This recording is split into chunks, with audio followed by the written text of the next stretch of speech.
जैसा कि हमने कहा था कि हमारा जो मेहनत और कुल चैनल है, जो खास करके उन संघर्षशील व्यक्तियों को, उनकी कहानी को, उनके उद्यम को, वो कहाँ से आए, कैसे उन्होंने संघर्ष किया, कहाँ पहुँचे और क्या कर रहे हैं आज, उसी कड़ी में आज हम आप ऐसे शख्स से पहले भी मिला चुके हैं। इसका पार्ट 2 हम बनाने जा रहे हैं।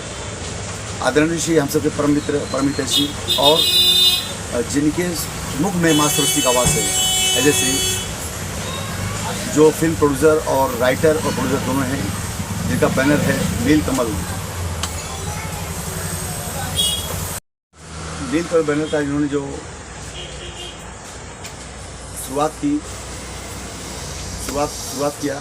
और मैं आपको बताना चाहता हूँ कि एक व्यक्ति जब गांव से निकलता है, छोटे कस्बे से निकलता है और बम्बई की चकाचौंध में खो जाता है, उसका एक सपना होता है और हर व्यक्ति यहाँ सपना लेके ही आता है।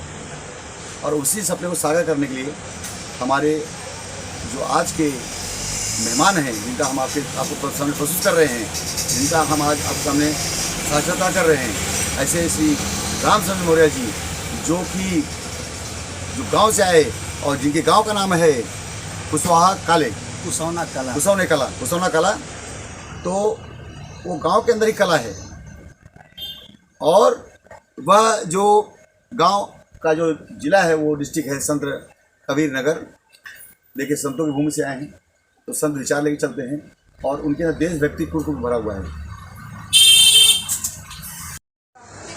कब मिलबू, जो कि एक भोजपुरी एल्बम था और काफ़ी सक्सेसफुल हुआ।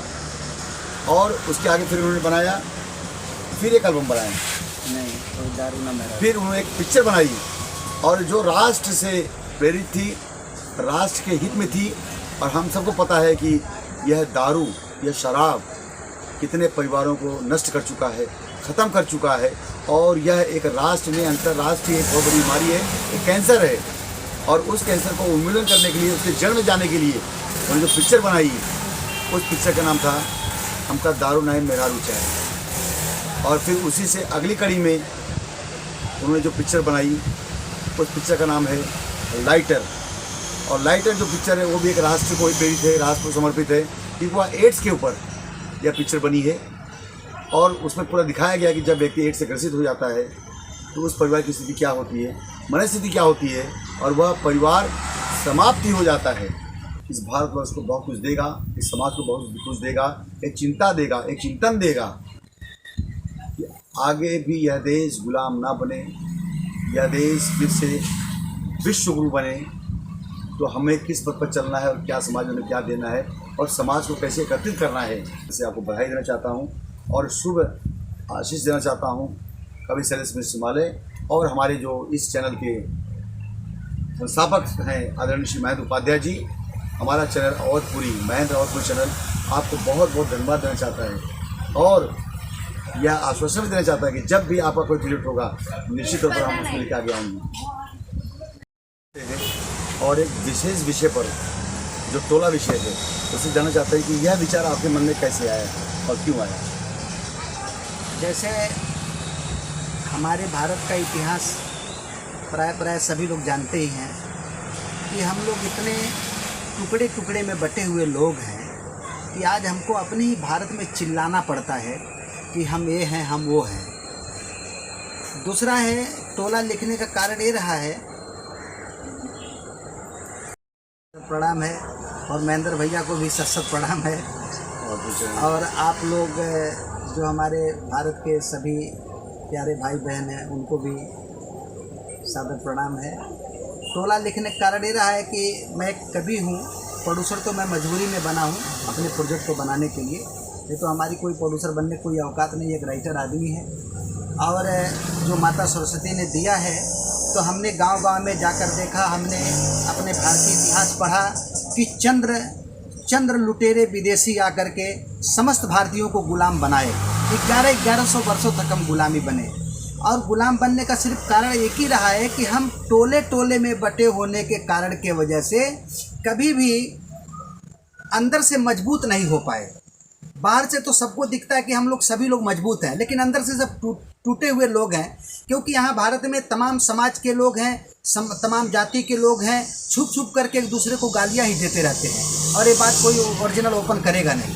लेकिन हमको हर धर्म के लोग बुलाते रहते हैं अपनी अपनी सभा में, लेकिन वहाँ पहुँचता हूँ एक दूसरे के प्रति इतनी कटुता भरी हुई है, इतनी कटुता भरी हुई है कि वो उनको अगर स्वयं जगत बनाने वाला परमात्मा भी अगर आ जाए, अगर समस्त भारतीयों को अगर एक कर दे तो ऐसा संभव नहीं हो सकता है। और वो संभव तभी हो सकता है कि जब हम समस्त भारतीय आपस में जातिता पक्षपात को छोड़ करके एक दूसरे से प्रेम करना सीख लें। तो हमारे भारत के जैसा अभी भी कोई नहीं है पूरे विश्व में, और आगे भी कोई भारत के जैसा नहीं होगा, लेकिन अंदर से हम लोग टूटे हुए लोग हैं। तो हमने टोला लिखा। टोला में दिखाना ये चाहता हूँ, योग में, भोग में और सहयोग में और संभोग में सभी जातियाँ पवित्र हो जाती हैं, इत्र हो जाती हैं, मित्र हो जाती हैं, बाकी खिन्न भिन्न हो जाती हैं। ठीक है, तो टोला हम लिख रहे हैं। टोला का टाइटल सॉन्ग है, आप लोग के सामने पेश करता हूँ। एक मुखड़ा और एक अंतरा सुनाते हैं। इश्क के प्यासे लोग यहाँ फिर इश्क से क्यों ये जलते हैं, सरेआम गले हम मिल नहीं सकते, छुप छुप के सब कुछ करते हैं। मेरे भारत को लूट लिया, मेरे भारत को लूट लिया ये जातियों का टोला, दिल इश्क इश्क क्या बोला, कोहराम मचाए टोला, दिल इश्क इश्क क्या बोला, कोहराम मचाए टोला। एक विधि है एक विधाता, सबका उसी से नाता है। इस दुनिया में हर प्राणी एक विधि से आता है, किसका अलग है प्रकृति से उसके जातियों का टोला, दिल इश्क इश्क क्या बोला, कोहराम मचाए टोला, दिल इश्क इश्क क्या बोला। मेरे भारत को लूट लिया ये जातियों का टोला, दिल इश्क इश्क क्या बोला। मेरे भाई बंधु, विदेशियों में इतनी ताकत नहीं है कि मेरे चंद विदेशी मेरे भारत को लूट लेते। ये तो हमारे भारत की जातियां ही हमारे भारत को लूटी हैं, अपने भारत को लूटी हैं। तो इसके ऊपर हम टोला बना रहे हैं। यह प्रोजेक्ट जो आप बना रहे हैं, यह प्रोजेक्ट कहाँ तक पहुँचा है, मतलब किस स्टेज में है, किस अवस्था में है और कब तक आ जाएगा? इसका अभी 5 गाने तैयार हो गए हैं। 1-2 लोग हैं जो मतलब काफ़ी मतलब इसको पसंद कर रहे हैं। प्रोड्यूसर एसोसिएशन में हमारे पसंद किया गया कि आप बना रहे हैं। कहीं हम जगह जगह जाते हैं तो वहाँ हर जाति के लोग बैठे हैं, लेकिन सामने कोई किसी को बोल नहीं पाता है। लेकिन वही जैसे नहीं बोलते अपने भारत में अभी भी ओबीसी, सोबेसी, खष्टी, फष्टी, स्वर्ण, इसी में बटे हुए लोग कैसे कैसे बटे हुए लोग हैं। इसके ऊपर अब लोग विदेश चले जाते हैं। लेकिन हम अपने फिल्म में हीरो हीरोइन के बीच में गाना और फिल्माना चाहता हूँ। अरे ले लू ईमान अब का जान लेबू हो, ले लू ईमान अब का जान लेबू हो, घुमाइब हिंदुस्तान जो कहना मान लेबू हो, घुमाइब हिंदुस्तान जो कहना मान लेबू हो। जाने कब से दिल आयल तोहरा पे हमेरा, चेहरा दिखाई देला चारों तरफ तोहरा, नींद चैन ले लू अब का जान लेबू हो, घुमाइब हिंदुस्तान जो कहना मान लेबू हो। मेरे भाई बंधु, ये अवधी भाषा में फिल्म बनेगी, बहुत सुंदर। इसको सभी लोग समझेंगे। और जैसे नदिया के पार कई ऐसी फिल्में अवधी भाषा में आई हैं। और एक गाना, दूसरा गाना हो गया।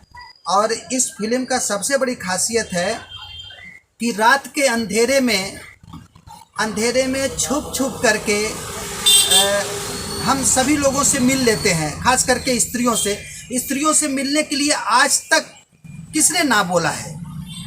और जब स्त्रियां को हम आदरणीय मानते हैं, हमारे धर्म शास्त्रों में परमपिता परमात्मा शिव और माता पार्वती आध नारेश्वर बताया गया है तो उससे बड़ा और गवाही क्या सबूत मांगते हैं हम लोग और क्या सबूत पेश कर सकते हैं? इससे बड़ा और कोई सबूत है? परमपिता परमात्मा शिव और माता पार्वती का आधा अर्धनारीश्वर शरीर को देखकर अगर हम समस्त भारत के लोग अगर नहीं समझ सकते हैं तो हम लोग कुछ भी नहीं समझ सकते हैं। दूसरा, तो साफ सुथरी प्रोजेक्ट को बनाना भी है, लेकिन और बात और हम कहना चाहते हैं कि आप देखते होंगे कि हमारे भारत की जितनी भाषाएं हैं, जिस स्टेट के लोग हैं, हर स्टेट की भाषा मातृ तुल्य है, लेकिन हिंदी भाषा जो है बड़ी मातुल्य है। और जिस स्टेट के लोग अपने क्षेत्रीय भाषा में गंदे शब्दों में, गंदे लफ्ज़ों में, नौटंकियों में अगर अपने भाषा में टीआरपी मात्र और पैसा कमाने लिए अगर उस भाषा में अगर यूज करते हैं तो उस स्टेट की इज्जत आधी तो पहले से लूट चुकी होती है। उसको इज्जत और लूटने की क्या ज़रूरत है? भाषा ही आधा इज्जत उनका लूट लेता है। तो जो गंदगियाँ हमारे भोजपुरी में हैं, आज साउथ की फिल्में कितनी सुधर करके करोड़ों अरबों कमा रही हैं और हमारे समस्त उत्तर भारतीय मिल करके भी 10 करोड़ की फिल्म नहीं बना सकते हैं। समस्त उत्तर भारतीय भारत के सभी लोग हैं, लेकिन क्षेत्र है उत्तर प्रदेश और बिहार के लोग, पूरे उत्तर प्रदेश और बिहार के लोग मिल करके 20 करोड़ की फिल्म बना दे।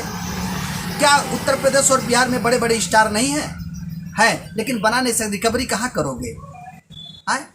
ढोड़ी चटना चूसना उतना पे लगे हुए हो। और भी कितने भारत की, हमारे भारत में हमारे उत्तर भारत की जो भूखट है वो विदेशों तक लेकर जाते थे। गुयाना, वेस्ट इंडीज, कई ऐसे देश हैं और हम लोग उसको खुद बलात्कारी हम हैं। अगर देखा जाए तो हमारे उत्तर प्रदेश बिहार के 50% लोग जनता जो खुद बलात्कारी अपने भाषा की, अगर उनकी टीआरपी नहीं बढ़ाएगी तो दोबारा बनाएंगे नहीं। तो उस बात का है। तीसरा गाना है माया मधुबन और मधुशाला, माया मधुबन और मधुशाला, गोरिया तोहरे रूप में तू मुस्काए दिल खिल जाए, तेरी खुशबू हर एक फूल में है प्यारी तेरी बिंदिया, कजरा है तलवार रे, सरगम सुनाए तेरी पयलिया, चूड़ियाँ सिखाए प्यार रे, और भी चमके अंग तेरा तू चलती है जब धूप में, माया मधुबन और मधुशाला, गोरिया तेरे रूप में। अगर देखा जाए तो सबसे पहली बात तो माताएं बहनें हैं, अब जानती हैं स्त्री का एक ऐसा स्वरूप है, रूप है, उसमें माया भी है, मधुबन भी है और मधुशाला भी है। समस्त गुणों से सुसज्जित अगर माताएं बहनें, अगर स्त्रियां नहीं होती तो इस संसार में इतनी अराजकता फैल जाती है कि आदमी इतना पहले से भी आदमी जो रहा कि सब चीज़ को दबाया है। अच्छा है कि आदमी मजबूर है, नहीं तो परमात्मा को भी ये बंधक बना लेता है आदमी, और बंधक बनाकर अपने हिसाब से काम करवाता। लेकिन अच्छा है कि कम से कम वहाँ है। चौथा गाना मैं लिखा हूँ, थोड़ा सा एक गाना और है। लड़की गाती है, हीरोइन गाती है हीरो को, अपने त बौराइल रहला हमहू के बौरा देहला, ए बाबू कौन सा रोग लगा देहला, ए बाबू कौन सा रोग लगा देहला। तो हीरो कहेगा रो गई पुराना बा, जानती जमाना बा, एक दूजे के खातिर बनल जनाना मर्दाना बा, यह दुई लोगवा के सगरो ताना बाना बा, रो गई पुराना बा, जानती जमाना बा। ये 4 गाना। 5वां गाना माता जी का है। मांगीला भी कहमहू भरदा तो झोली, मांगीला भी कहमहू भरदा तो झोली, मैया हमार हऊ तू बड़ी भोली, मैया हमार हऊ तू बड़ी भोली, जे आइल मैया तोहरी दुआरिया, तेकरा पे फिरलू मैया दया की नजरिया, सुख के दुआर मैया दहलू तू खोली, सुख के दुआर मैया दहलू तू खोली, मैया हमार हऊ तू बड़ी भोली। 5 गाने हैं। मित्रों देखिए, अद्भुत सी बात, बहुत ही विचित्र मगर बहुत ही सुलझी हुई बात आज इस टोला के माध्यम से एक संदेश देना चाहते हैं कि आज जो भोजपुरी फिल्म में जो गंदापन फैला हुआ है, आज हमने अपनी भाषा को कहाँ पहुँचा दिया है। आज अगर पूरा परिवार का चाहे बैठ साथ में बैठ देखा जाए तो नहीं देख सकता है। मैं कहता हूँ कि नदिया के पार जैसी स्वच्छ फिल्में क्यों नहीं बनती। आज इतने प्रोड्यूसर, इतने राइटर वहाँ पर हैं, क्या जरूरी है कि जनता की चीज़ पढ़ो।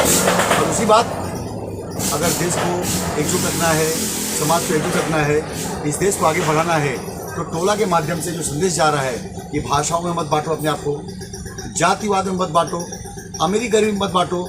भारत का चिंतन एक होना चाहिए, विवेक एक होना चाहिए, विचार एक होना चाहिए, तभी यह राष्ट्र सुदृढ़ होगा, एक होगा और शक्तिशाली होगा।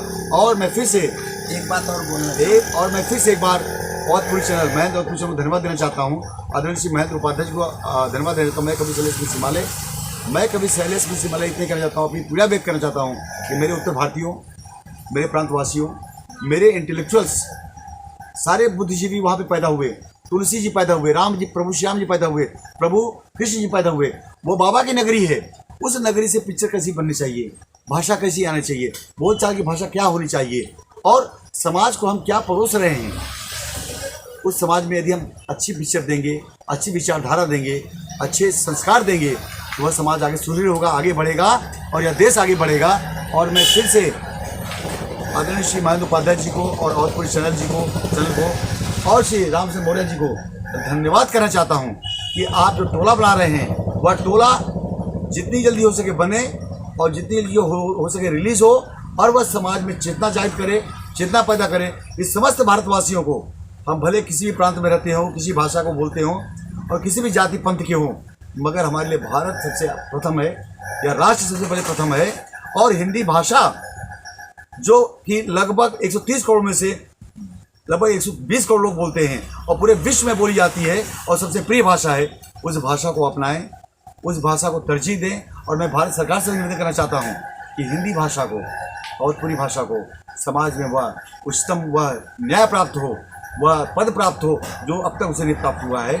और सभी प्रोड्यूसर, डायरेक्टर से निवेदन है, और इवन जो हमारे कलाकार हैं, चाहे वो रवि किशन हो, चाहे मनोज तिवारी हो, चाहे वो जितने भी शीर्ष के नेतृत्व के हैं, चाहे वो केसरी हो, चाहे वो हमारे भैया पवन पांडे जी हो, पवन सिंह जी हो, मनोज पांडे जी हो, मनोज राजकुमार पांडे जी हो, जो प्रोड्यूसर डायरेक्टर हैं, और साथ में जितनी हीरोइनें हैं, सभी से निवेदन करना चाहता हूँ कि इस पीड़ा को समझें और स्वच्छ फिल्म बनाएं, सुंदर फिल्म बनाएं, और भाषा पे आधारित फिल्म बनाएं, और हिंदी भाषा की उन्नति के लिए बनाएं, और देश के हित के लिए बनाएं। और जो टोला जो फैला हुआ है, जो बटा हुआ है समस्त भाषाओं में, प्रांतों में, जातियों में, वो सब समाप्त हो और ये हमारा भारत फिर से उज्ज्वल बने, एक अच्छे भारत। आज़ाद भी हुआ, 1947 में बंटवारा भी हो गया, 48 में बंटवारा भी हो गया, तो जो बट गया सो बट गया। लेकिन प्रेजेंट टाइम में जो भारत में सभी जातियां के लोग, सभी धर्मों के लोग अगर रहते हैं, तो अगर एक धर्म का भी व्यक्ति ये नहीं बता सकता है, जो मतलब कट्टरता होना चाहिए, अपने राष्ट्र की कट्टरता होना चाहिए। धर्म की कट्टरता की वजह से किसी का आप गला नहीं काट सकते हैं, किसी को गाली गलौज नहीं कर सकते हैं। राष्ट्र की कट्टरता जो है, राष्ट्र की कट्टरता ही पूरे भारत को स्वर्ग बना सकता है। बाकी धार्मिक कट्टरता कभी भारत को स्वर्ग नहीं बना सकता है। जय हिंद, जय भारत। जय भारत। बहुत बहुत धन्यवाद आपका, राम सिंह मौर्य जी।